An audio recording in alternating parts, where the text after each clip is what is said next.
why don't we talk a little bit about compression? I know you're a big fan of compression. I love compression. I know you do, and I've seen a lot of your old vintage compressors, and I got to tell you, I'm really impressed with your collection. And for the people listening, just a little bit about what exactly compression is, and how can they use it at home, because you got to be careful with it that it doesn't totally squash everything. Right, and, I mean, you can use compression as an effect to make things bigger, but the main thing at home, I think, is to use compression as sort of a safety net, so you don't go into distort.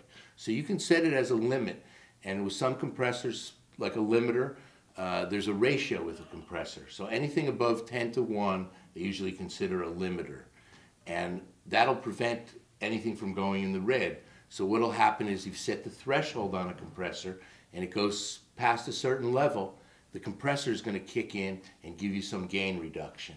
But of course you don't want too much, because that's when you start squashing the, your dynamic range, and everything will sound like it's the same level, and you won't have a nice dynamic performance. So let's take a second again, because we might be using some terms you're not familiar with. The term clipping, if you could spend a second talking about that when you're recording, and also the difference between now how important it is when you're recording digitally, and to stay out of that red, which is now kind of no man's land. No man's land, which is graphically nomenclature anyway, with the zero, where you got to stay in the negative a little bit, whereas in before, I mean, you could record an analog pinned in the red, right, or way above that, and right. So clipping, and then a little bit about the actual Well, the difference, level. let's start with analog. In zero, analog, that's just a reference point. I mean, you would align the tape that zero would actually be plus 3 dBs, plus 6 dBs, plus 9 dBs. It was just a reference point on the meter. And the better tapes got, the more high levels they could handle without any kind of distortion. But it's completely different in digital. Zero is your end point. When you can't go above digital zero. That's where you go into clipping. And by clipping, I mean, if you were to picture the wave as a nice smooth round edge, clipping would just cut it off abruptly and make it into that square wave. And that's what you hear as distortion. And it's a very unpleasant sound in digital, because it's an absolute value.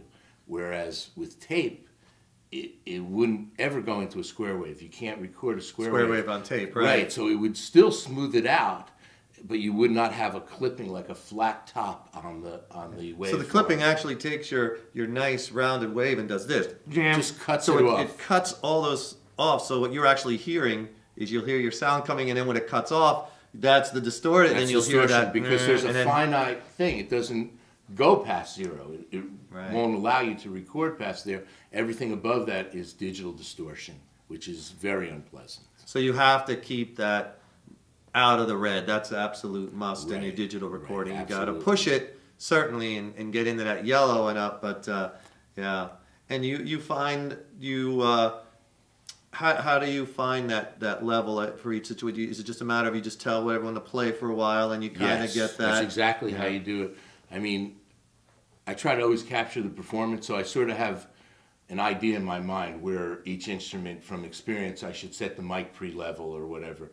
But as they're running through the song, because usually most people don't get it on the first take, they usually have to warm up to adjust their headphones or whatever, or their amplifier sound. So you use that time to set your level. And with digital, I'd rather go on the safe side and be a little lower, because if you go too hot, there's no going back. Right. Now, do you always in digital, because it's different with analog tape, in case we might be dating ourselves, but with analog tape, we're talking... I'm 39. Oh, okay. I'm 29. 29. 29. Yeah, you've been 29 for a few years. I'm staying right there. With the analog tape, we're talking about the 2-inch tape that used to get like 15 even and a half, 16, half-inch or quarter-inch. Even half-inch and quarter, but it used to get 16 minutes or so. Right. And it was expensive, whereas with digital, it's limitless, well, pretty much. Hard drive space has come down so much. I mean, it's so much cheaper, yeah. Do you find yourself always recording everything? Like always have it recording just in case? I was always like that with analog. You were always recording with analog?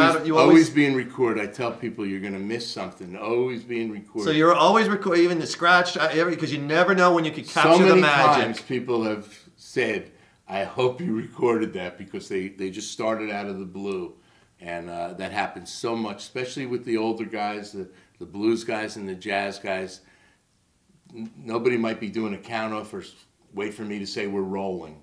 Right. So I think always be in record. Right. That's another rule.